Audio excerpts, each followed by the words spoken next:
एक बार एक राज का राजा अपने बेड पे लेटे लेटे शाम के टाइम सोच रहा था कि जिस समय मेरा जन्म हुआ होगा, जिस घड़ी, जिस मुहूर्त में, जिस सेकंड, जिस माइक्रो सेकंड पर मैं धरती पर अवतरित हुआ होऊंगा, धरती पर पैदा हुआ होऊंगा, उसी टाइम पर दुनिया में बहुत से लोगों ने उसी माइक्रो सेकंड पर मेरे साथ ही जन्म लिया होगा।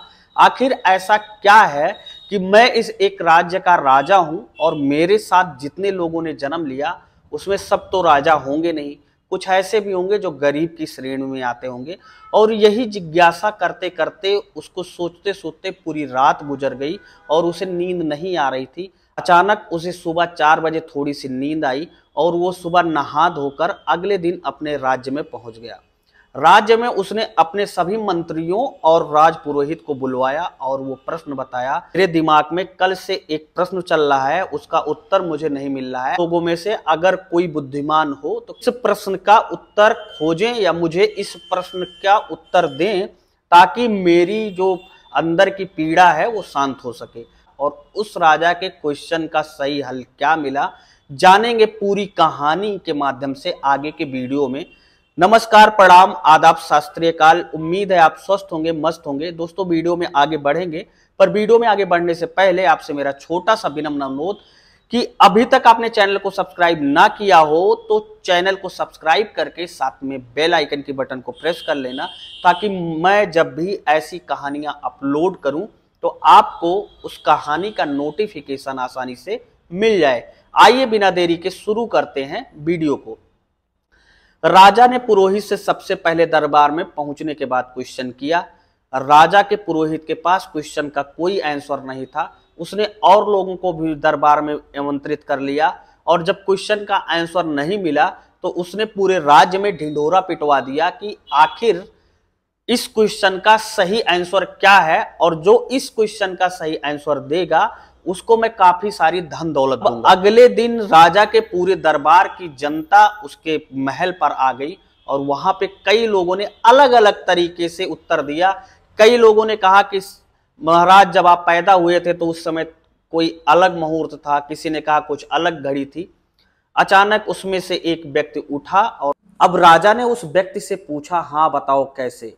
तो उस व्यक्ति ने राजा को बताया, राजा साहब, यहाँ से 10-15 किलोमीटर की दूरी पर एक महंत हैं जो बहुत सिद्ध महंत हैं, जो दुनिया की हर समस्याओं को दूर कर देते हैं। और वो अगर उनके पास कोई अपनी जिज्ञासा लेकर आए तो उस जिज्ञासा का भी हल उन महात्मा के पास रहता है।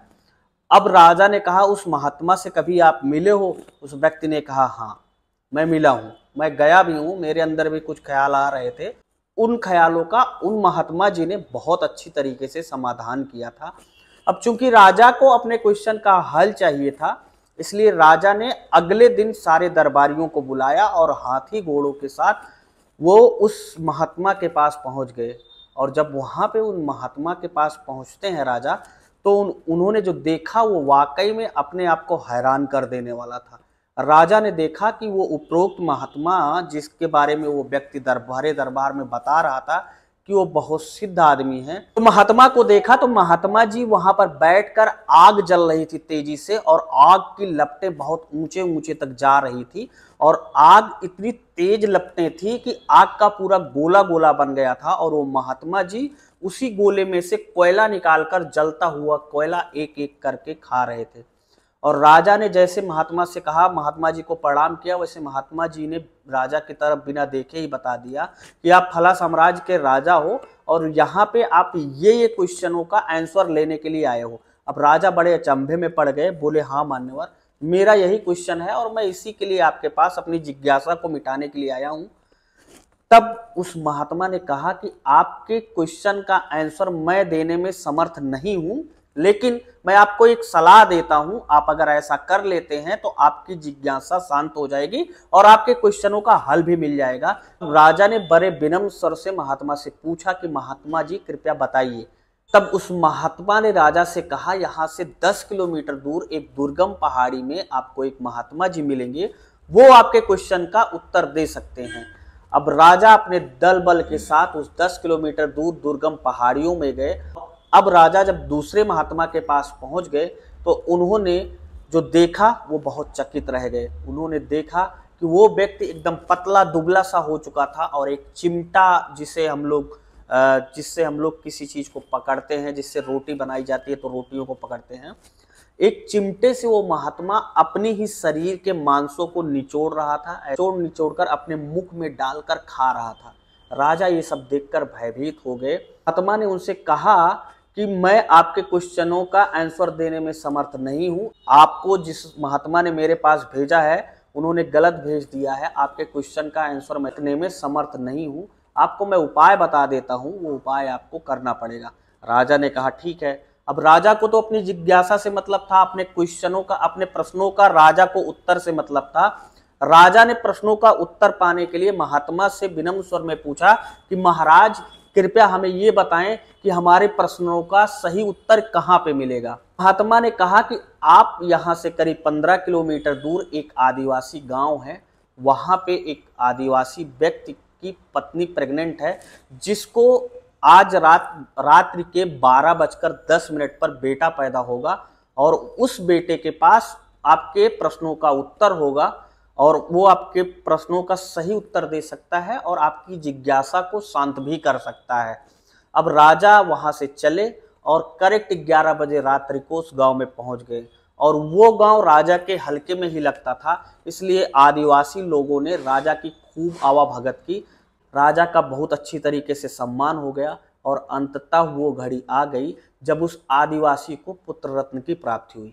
अब पुत्र रत्न प्राप्ति होने के बाद वो उस पुत्र को राजा के गोद में दिया गया। राजा के गोद में आते ही उस बच्चे ने कहा, जिस प्रश्न का उत्तर हमसे लेना चाहते हो हमारे पास समय कम है, आप कृपया करके उन प्रश्नों को बताइए। तो राजा ने जो उनके अंदर विचार था वो सारे प्रश्न जो मैं वीडियो में पहले आपको बता चुका हूँ, वो सारे प्रश्न उस बच्चे से किए। बच्चे ने बड़े विनम्र स्वर से राजा को उत्तर दिया कि राजा पूरी कहानी सुनो।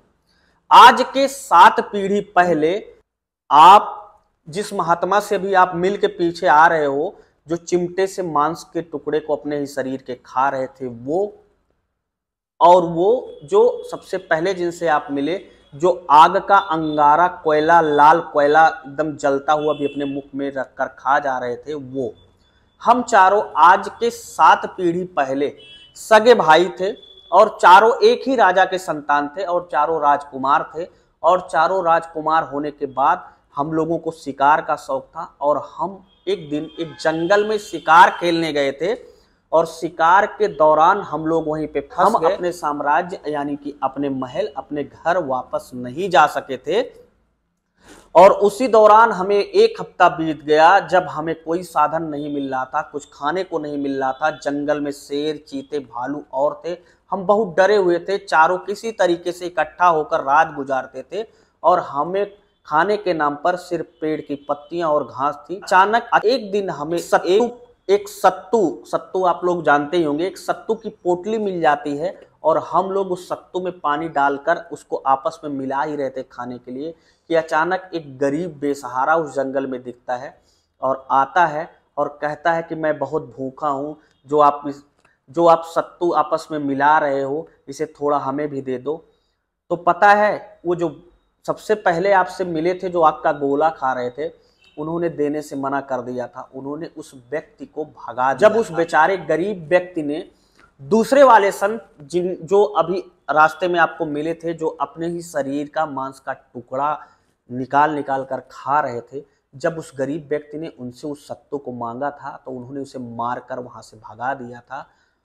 और आप मुझे देख रहे हो, जब मुझसे मांगा था तो मैंने कहा था कि भाई थोड़ा तुम खा लो, थोड़ा हम खा लो। मुझे आज इंसान का जन्म मिला है, लेकिन मैंने वो खाना उन्हें जूठा करके दिया था, इसीलिए मुझे छोटी सी आयु मिली। अच्छा, हम चारों भाई थे और मतलब आप तीनों ने ऐसा काम किया था, आपने गलत काम किया था। मैंने क्या किया था?